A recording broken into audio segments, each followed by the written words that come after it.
प्रकृति दुबे जी। श्री हरिवंश महाराज जी। आदरणीय गुरुदेव, मैंने सुना है कि हमारे मन का परिवर्तन ही हमारे समस्त कष्टों का अंत है। हम अपने मन को वश में कैसे करें जिससे हमारी आध्यात्मिक शिक्षा एवं क्षेत्रों में वृद्धि हो?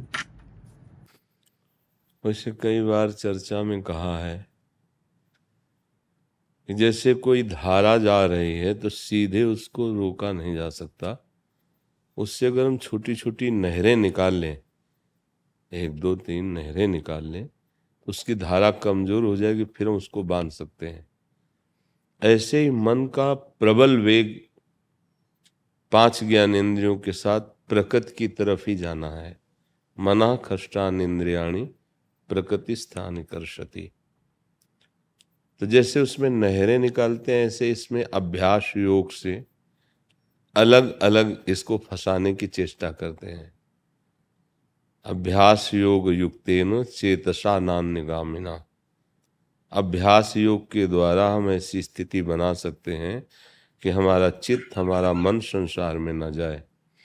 प्रभु का नाम, प्रभु की लीला गुण श्रवण कथन, प्रभु का रूप चिंतन, प्रभु का धाम, प्रभु के प्रेमी संतों का सानिध्य। जो शरीर और शरीर संबंधियों में आसक्ति है वही हमारे बंधन का कारण है। वही आसक्ति यदि भगवान के प्रेमी महात्माओं से हो जाए तो मोक्ष का खुला हुआ द्वार है। संत संग का बहुत बड़ा महत्व शास्त्रों में भी है और अपने जीवन में भी प्रकट देखा गया है। यदि गुरुजन और संत जनों की कृपा ना होती तो ये मार्ग में चलना की बात जाने तो सोच भी नहीं सकते। ये अध्यात्म मार्ग सोच भी नहीं सकते। तो मन को ये एक जगह निरंतर लगा रहे, ऐसा इसका स्वभाव नहीं है। इसका स्वभाव है चंचल। जैसे बंदर डाल पे डाल छलांग मारता रहता है, ऐसा इसका स्वभाव। ये देखो कहीं एक जगह टिकता नहीं है। अब इसे हमें रोकना है अभ्यास के द्वारा। तो पहले गुरुदेव के चरणों का आश्रय लेते हैं। अध्यात्म यहीं से प्रारंभ होता है।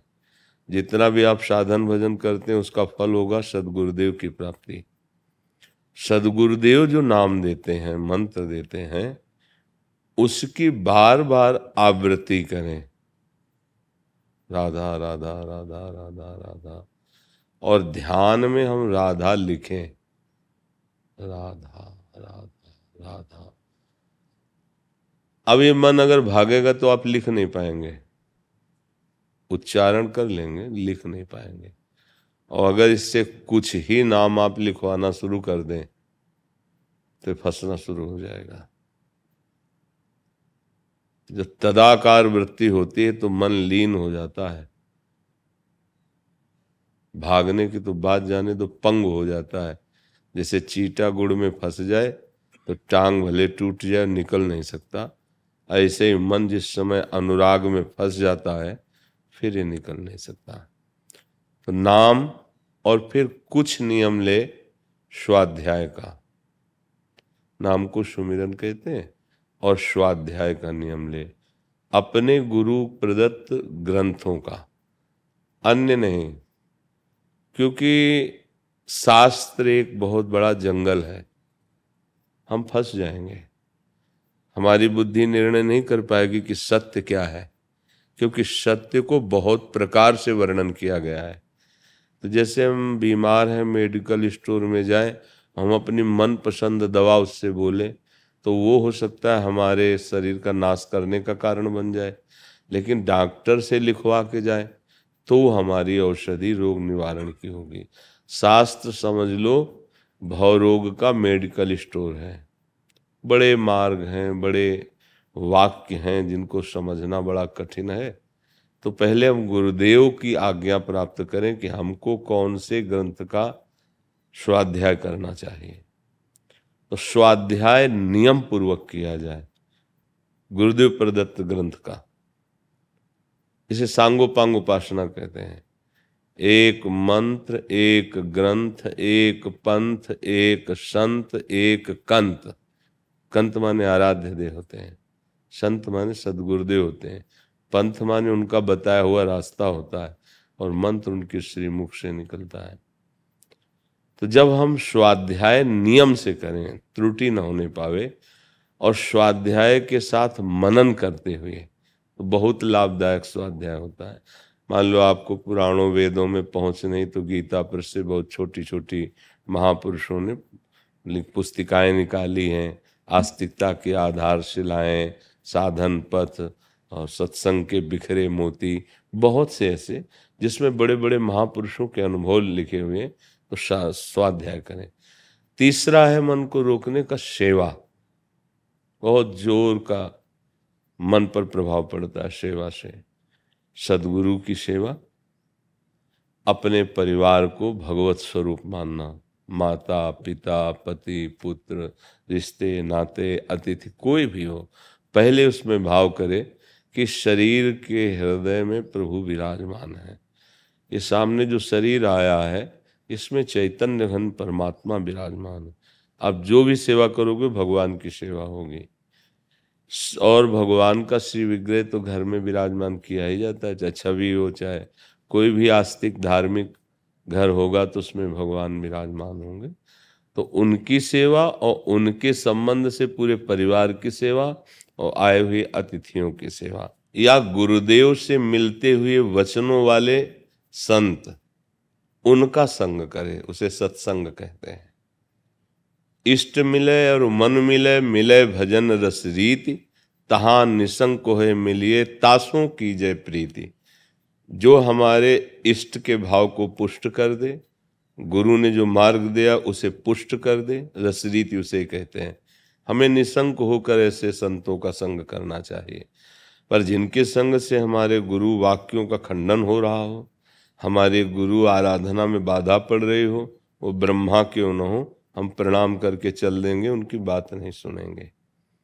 तो सुमिरन, स्वाध्याय, सेवा, सत्संग, और फिर आता है समाधि। समाधि का तात्पर्य संकल्प शून्य होकर चित्त का एकाकार हो जाना, चाहे अपने आराध्य देव में या अपने आत्मस्वरूप में। आत्मस्वरूप का चिंतन बड़ा कठिन है, क्योंकि स्थूल देह सूक्ष्म तीनों का शरीरों का इस विस्मरण हो जाए, इनके कार्यों का विस्मरण हो जाए, जो बचे वही आत्मस्वरूप का स्मरण कहलाता है। ऐसा नहीं कि हम स्मरण कर रहे हैं आत्मस्वरूप का, वो अज्ञानी है।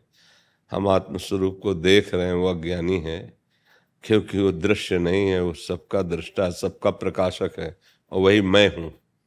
तो जितना मैं से विरोधी भाव है उसका त्याग हो गया, स्थूल का, सूक्ष्म का, कारण का, बाह्य का, सब।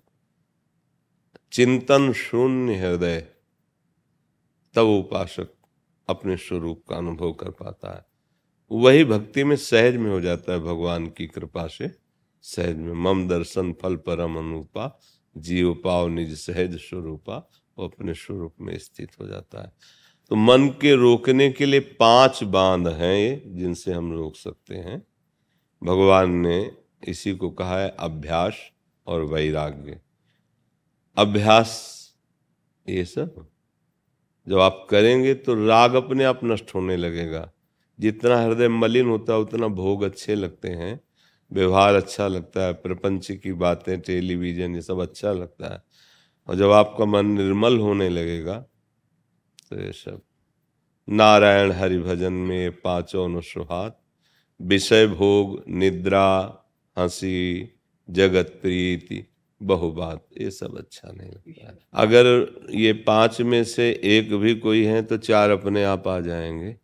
बहुवार्ता, ग्राम्य कथा, राजनीति कथा, भोग कथा, व्यवहार की कथा, ये सब बहुवार्ता के अंतर्गत आता है। और हंसी मजाक ये साधु को, उपासक को अच्छा नहीं लगता। जब तक प्रीतम से दृष्टि नहीं मिल गई तो क्या हंसना। उदासीन अति रही गुसाई, उसके स्वभाव में खिन्नता और उदासीनता छा जाती है।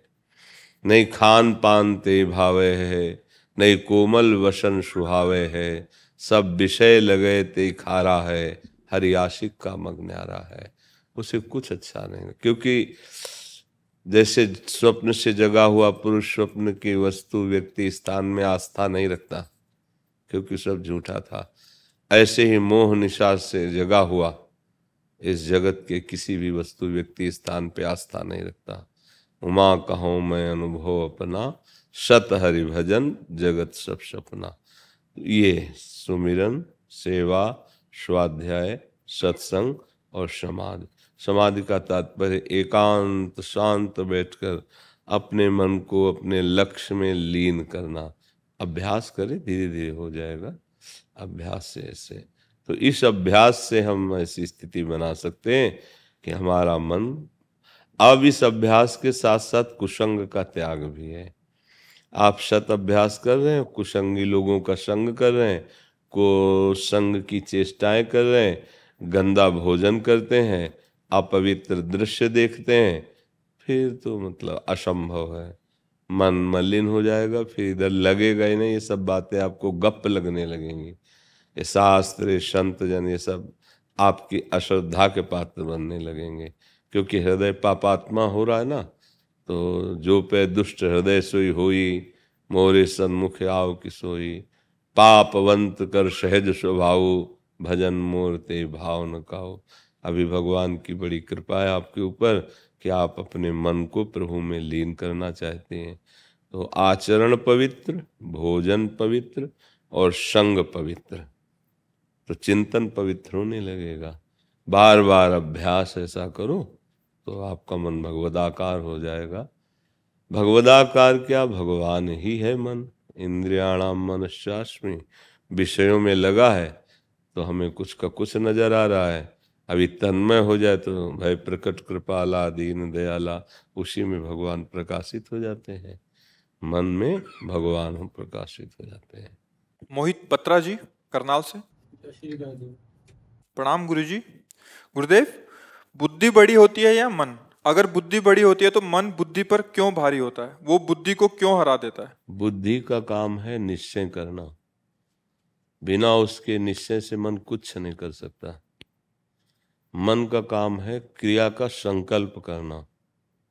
क्रिया का संकल्प, ऐसे किया जाए, ऐसे किया जाए, ऐसे किया जाए। बुद्धि उसमें दस्तखत करती है। नहीं तो मन कुछ नहीं कर सकता, हाँ तो उसको करना पड़ेगा।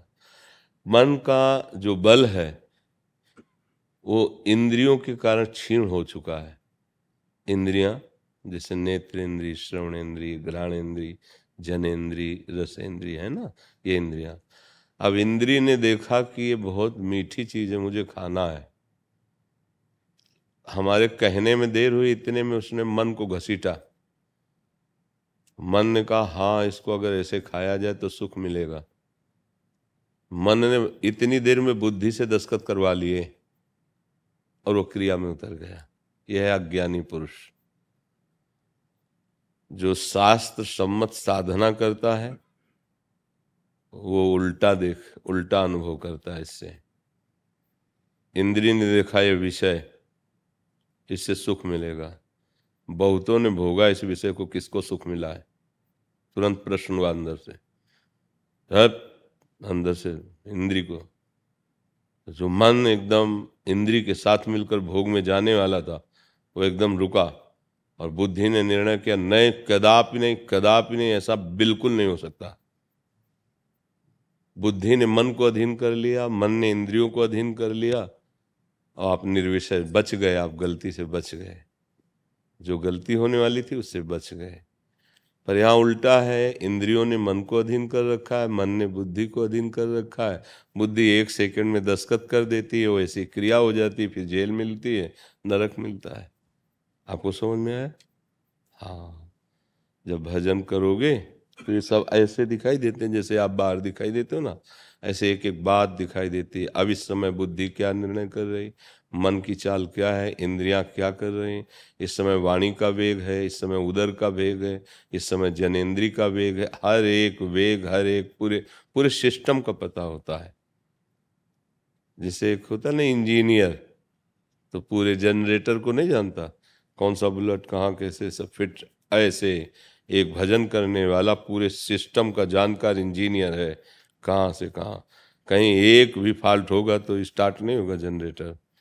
एक भी गलती हो गई तो अध्यात्म का आनंद छुपने लगेगा। शरीर एक रथ है, इंद्रियां इसके घोड़े हैं, मन उसकी घोड़ों की लगाम है, और बुद्धि उसका सारथी है। जो उसमें बैठा हुआ है वो जीव है। सारी बात जो है बुद्धि के हाथ में है।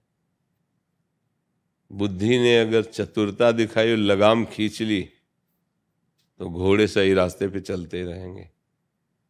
और बुद्धि अगर नशे पे हो गई, ड्राइवर नशे पे है, लगाम ढीली पड़ी, घोड़े बहुत बलवान ठोक देंगे कहीं जाके, कहीं गड्ढे में गिरा देंगे जाके। बुद्धि शुद्ध तभी मानी जाएगी जब बुद्धि भगवान में अर्पित हो। मय्येव मन आधत्स्व मयि बुद्धिम निवेशय। कृष्ण कृष्ण कृष्ण कृष्ण राधा राधा राधा राधा।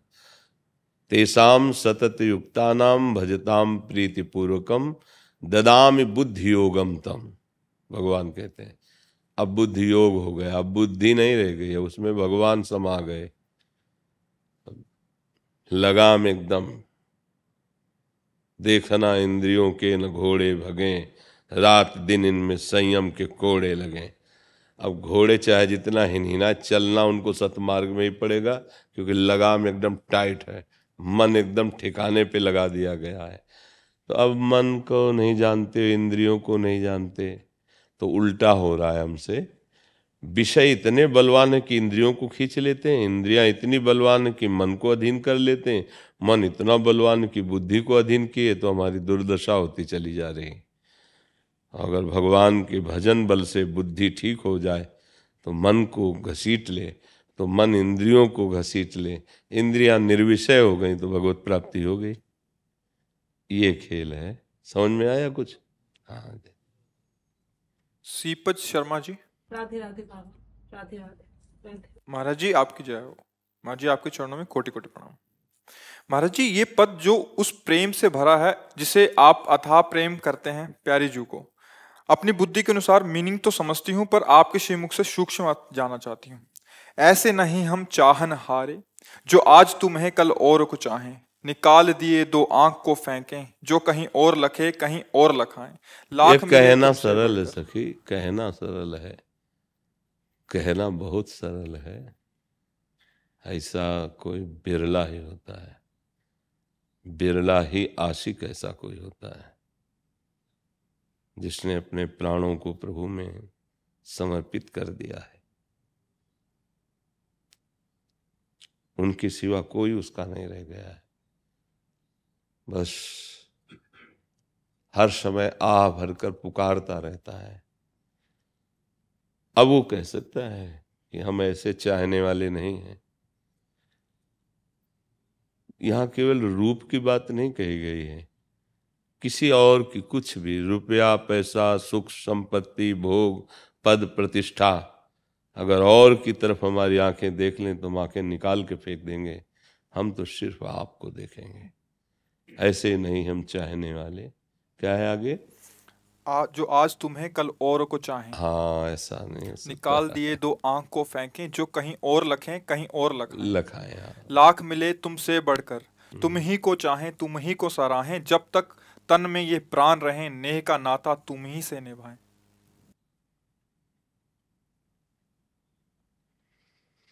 अब इनसे बढ़कर तो कोई है ही नहीं, प्रभु से बढ़कर तो कोई है ही नहीं। तो उसकी भावना है, पर जब प्रभु से अपनापन हो जाता है तो फिर नहीं।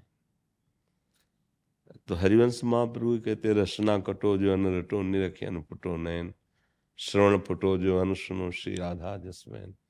ये प्रेमियों का विषय होता है, जिन्होंने होली खेल ली है, तन मन प्राण सब स्वाहा कर दिए हैं प्रभु के लिए, जिन्होंने जीवन अर्पित कर दिया है।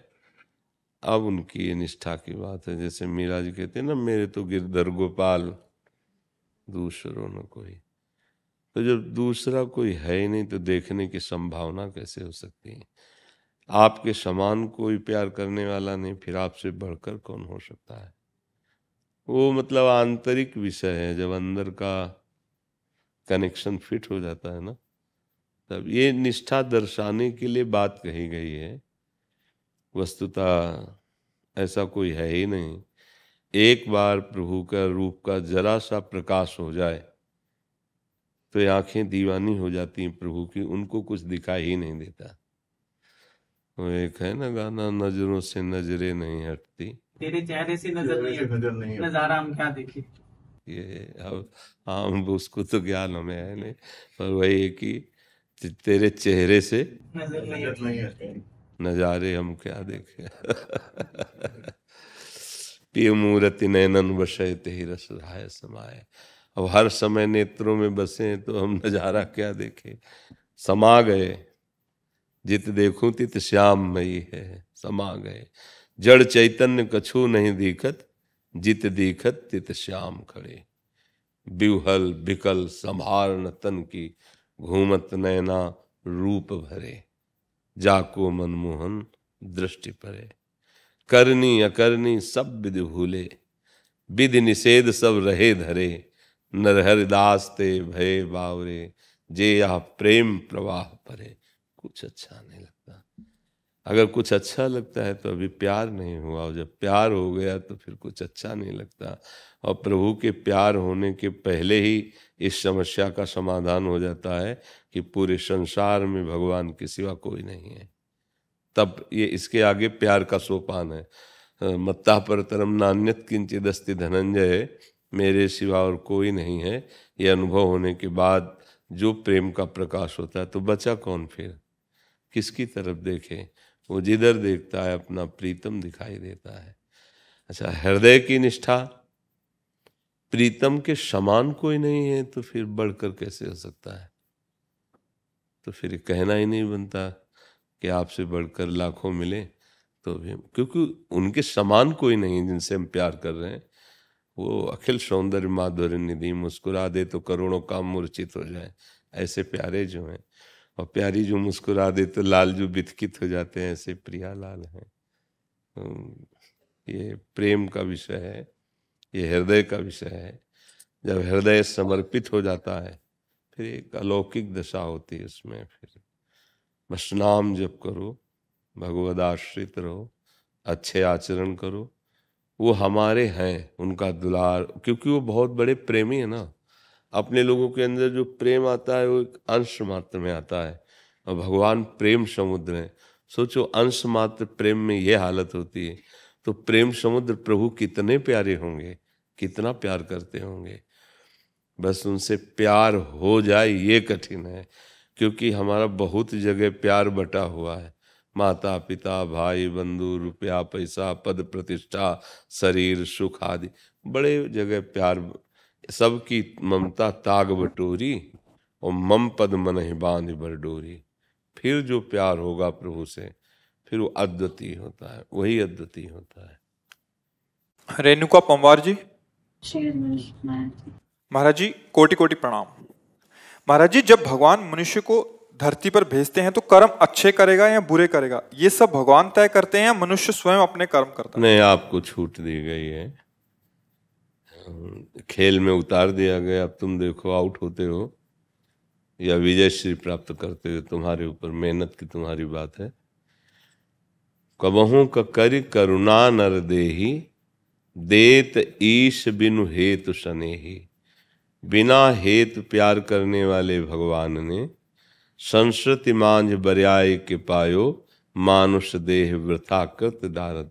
84 के चक्र में कहीं भी गुंजाइश नहीं थी कि हम निकल पाते, तो रोक दिया, बीच में रोक दिया और मुझे निकालकर मनुष्य बना दिया। और मनुष्य बना करके भगवान ने साधु समागम शास्त्र रूप में अपने कल्याण का मार्ग निश्चित कराया।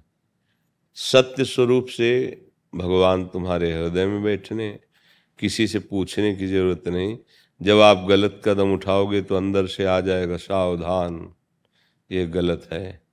मान लो गुरुदेव की बात, अंदर बैठे हैं, वही समझा रहे हैं, पर हम इतने मदान्ध हो जाते हैं कि हमें वो बात सुनाई भी देती है, बाद में पश्चाताप भी करते, हमने क्यों नहीं माना। अगर मान लेते तो आज हम ऐसी बुरी दशा में ना आते, पर वो कामना के वशीभूत होकर ऐसा कार्य करता है। तो ये मनुष्य जीवन कोई पशु जीवन नहीं कि केवल आप प्रारब्ध भोगने आए हैं, आप नवीन प्रारब्ध बनाने आए हैं। पुराने प्रारब्ध को नष्ट करके नवीन प्रारब्ध की रचना करना ये मनुष्य जीवन का परम कर्तव्य है। और ये होता है केवल भजन से, केवल भजन से, दूसरा कोई उपाय नहीं है। अन्य शुभ कर्म एक अलग है, अशुभ कर्म उसका फल अलग है, अन्य साधन उनका फल अलग है, लेकिन प्रभु के आश्रित होकर निरंतर नाम जप करना, इससे संचित कर्म भस्म हो जाते हैं। नवीन कर्म जो होने वाले हैं उनसे प्रभावित हो जाते हैं। जो प्रारब्ध भोग है उसको सहने की शक्ति मिल जाती है। अगर नाम जप नहीं किया जाए तो फिर मनुष्य जीवन का कोई मतलब नहीं रह गया, तो पशुवत जीवन फिर रहता है। देखो ना आप, लोग राक्षसी बुद्धि को बढ़ावा देकर कहाँ पहुँच गए हैं, उन्नति मानते हैं। रोज शराब पीना, मांस खाना, नवीन नवीन शरीरों से व्यभिचार करना, वो अपने को सौभाग्यशाली धनी समझते हैं हमारी बड़ी उन्नति है, हम बड़े मौज में हैं। लेकिन जब तक पुण्य है तब तक भोग लो, और जिस दिन पाप का फल वर्तमान का पूर्व का जुड़ा तो तुम्हारे पुरखा पानी पा जाएंगे। जो अधर्माचरण है ऐसा रुलाएगा कि कोई आंसू पोंछने वाला नहीं मिलेगा विश्व में। पक्का पक्का समझ लो, केवल आपको भोगना पड़ेगा, आपको, आपका कर्म। हाँ, यहाँ कोई किसी का सहयोग देने वाला नहीं है। जब तक तुम्हारे सुकृत हैं तब तक तुम्हें सब हाथ मिलाएंगे, और जिस दिन दुष्कृत का परिणाम आएगा तो तुम बुलाओगे भी तो उसे सुनाई नहीं देगा, जाओगे भी तो पहचानेगा नहीं, मिलना चाहोगे तो छुप जाएगा कि कुछ ना कुछ मांग करेगा, कोई ना कोई बात करेगा। उधार भी देंगे तो वापस मिलने वाला है नहीं, सब उसे छोड़ देते हैं। इसलिए प्रार्थना है, भजन भले कम हो, गंदी बात नहीं होनी चाहिए। ये शराब पीना, ये मांस खाना, ये पराई माताओं बहनों या अन्य शरीरों से व्यभिचार करना, ये बहुत बुरी कलयुग की चाल है, सबको नष्ट कर देगा। एक बार ब्रह्मा जी से, ये चारों युग पुत्र हैं ब्रह्मा के, तो सामने प्रणाम किए।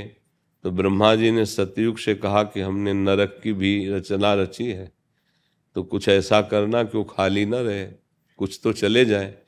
तो सतयुग ने साफ मना कर दिया कि हमारे राज्य में कोई नरक नहीं जाएगा।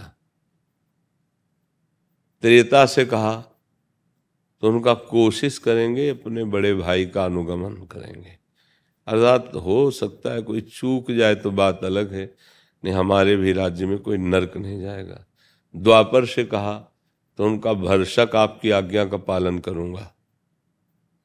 कलयुग की तरफ जो, तो उनका पिताश्री, जैसे भैया सतयुग ने कहा कि हमारे राज्य में कोई नरक नहीं जाएगा, इसे वादा करते हैं, हमारे राज्य में कोई स्वर्ग या परम पद नहीं प्राप्त कर सकता, चूक हो जाए तो बात अलग है, हाउसफुल रहेगा नरक। तो अब आप देखो, महापाप रखे गए जो हमारे शास्त्रों में हैं, जो शास्त्रज्ञ जन हैं वो जानते हैं, ये 5 महापाप रखे गए हैं।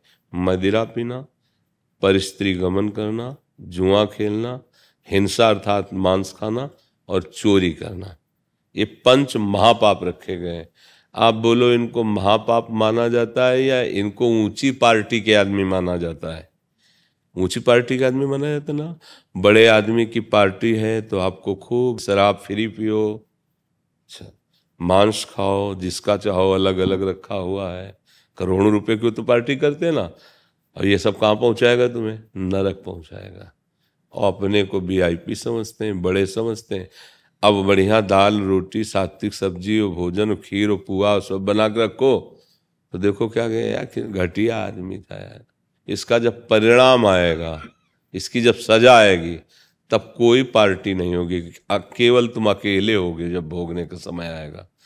अब यही बात समझाने के लिए संत महात्मा यात्रा करते हैं, मंडलियों से जा जाकर गांव गांव नगर नगर में जगाते हैं।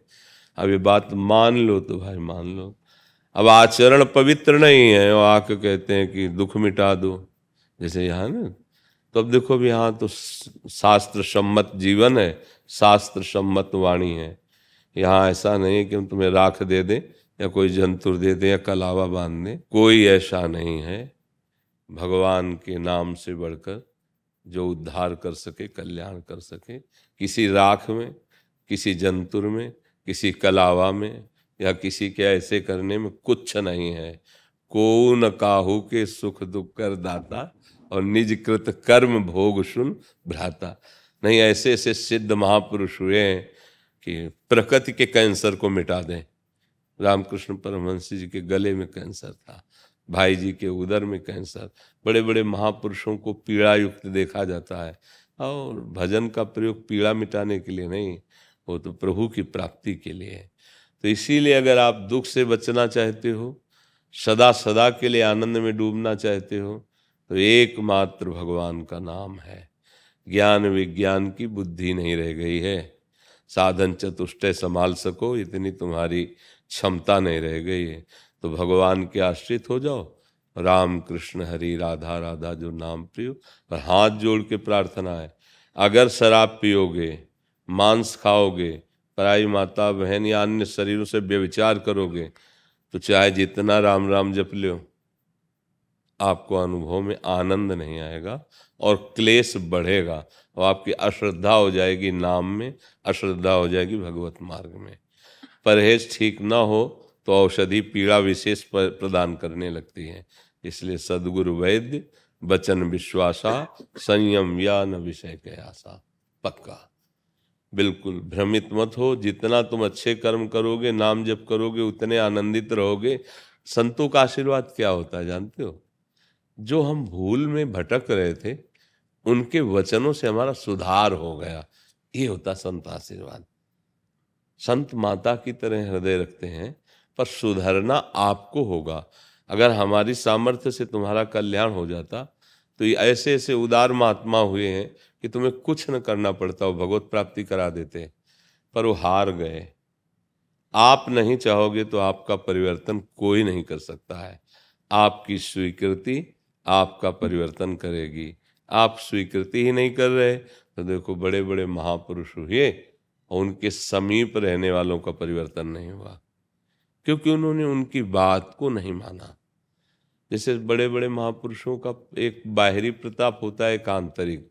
बाहरी प्रताप में रुपया पैसा सेव संतरा खान पान सामग्री सब रहती है, तो आप शिष्य बने, खूब खाओ पियो, लेकिन जितेंद्री थोड़ी हो पाओगे, मनोनिग्रही थोड़ी हो पाओगे, आत्मज्ञानी थोड़ी हो पाओगे। उसके लिए तो उनके बाह्य प्रताप का भी त्याग करना होगा और आंतरिक में घुसना होगा कि ये किस आनंद में रहते हैं। तब तुम्हारा जीवन सत्य और सच्चिदानंद से भर जाएगा, प्रकाशित हो जाएगा। तो हम तो कहा 24 घंटे में अगर 24 मिनट नाम जप करोगे तो तुम्हें उठा लेगा, जहाँ हो जिस धरा से वहीं से उठाता चला जाएगा। फिर आज 24 घंटे में 24 मिनट देने में क्या जाता है?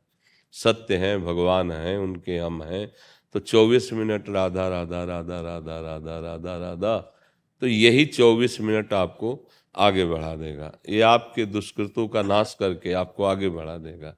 पर अगर ये सब करोगे ना गंदी बातें, आज हम किसको समझावें? मनोरंजन ऐसा समाज प्रिय बन गया है कि कैसे समझावे?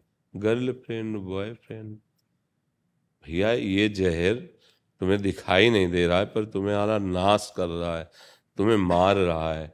जब संयम से कन्या पाणी ग्रहण होता और फिर गृहस्थी में जाती, पवित्र संतानें, पवित्र भाव उत्पन्न होते। संयम से बालक ब्रह्मचर्य रहकर जब किसी लड़की का पाणी ग्रहण करता, दोनों की प्रियता बहुत काल तक गृहस्थ धर्म में अतिथि सेवा, भगवत सेवा करते हुए भगवत प्राप्त होते थे। अभी सुधर जाओ, कम से कम जितने लोग सुन रहे हो उतने सुधर जाओ। कोई फ्रेंड नहीं। फ्रेंड किसे कहते? कुपथ निवार सुपंथ चलावा। हाँ, कुपंथ का त्याग करा के सुपंथ, ऐसा थोड़ी कि पवित्रता उसकी नष्ट कर दो जो फ्रेंड बना है, उसको गलत मार्ग में डाल दो, उसको ऐसी आदतें पकड़ा दो, नशा की ऐसी गंदी आदतों की, कि वो अपने धर्म से भ्रष्ट हो जाए, नियम से भ्रष्ट हो जाए, माता पिता की अवहेलना करने। तुम मित्र हो, तुमसे बड़ा दुश्मन कोई नहीं है। पर आप बच्चे हैं, अज्ञानी, समझते ही नहीं। तो इसलिए जिनकी समझ काम कर रही हो उनसे प्रार्थना है कि बंद कर दो। इसमें तुम्हारा, तुम्हारे वंश का और कुल परंपरा का नाश हो जाएगा। खिलवाड़ मत समझो, नाश हो जाएगा। तुम्हारा विवेक काम नहीं कर रहा, इसलिए नहीं समझ पा रहे हैं। न भजन होगा और न गृहस्थ धर्म में चल पाओगे। बहुत सावधान। पहले था माता पिता मिलकर के कन्या वर का चयन करते थे और सब धर्म शास्त्रों के अनुसार पाणी ग्रहण होता था, ब्राह्मण बुला के वैसे। अब वो बोले लव मैरिज हो गया। एक आए थे धाम में जब थे, बोले आशीर्वाद दीजिए हम दोनों का लव मैरिज हो गया। क्या हम बोले क्या, राधा राधा हमारे लिए तो प्रभु ही हो जाओ। 8 महीना बाद आए अकेले, तो हम कहो बच्ची नहीं आई साथ। बोले वो क्या कहते, तलाक को क्या कहते, डिवोर्स। हम कहा वाह लव मैरिज, वाह लव मैरिज। ऐसा लव मैरिज होता है कि 8 महीने में डिवोर्स हो गया। क्या समझा जीवन को। तो इसलिए भैया ये जब हमारी माताएं बहनें मर्यादा और धर्म से चलती थीं, तो जिस घर में जाती थी पहले उनके चरण पूजे जाते थे और उनको गृह लक्ष्मी कहा जाता था, और वो प्राण देना मंजूर था उनको, लेकिन धर्म विरुद्ध आचरण करना नहीं। कैसा भी पति हो, जैसा मिला उसे भगवान समझकर आजीवन निर्वाह करते थे। पत्नी को पति ये इस भाव से देखता था कि अपना परिवार छोड़कर हमारी शरण में आई है, हम इसके लिए प्राण दे देंगे, लेकिन इसका कभी विरोध नहीं करेंगे, कभी कष्ट नहीं देंगे। दोनों से प्यार से जो संतानें होती थी, देशभक्त, धर्मात्मा, बलिष्ठ, ऐसे। तो गंदी बातें त्यागो, रामकृष्ण हरि जो प्रिय हो, जितना बने उतना नाम जप करो, तो मनुष्य जीवन की सार्थकता है।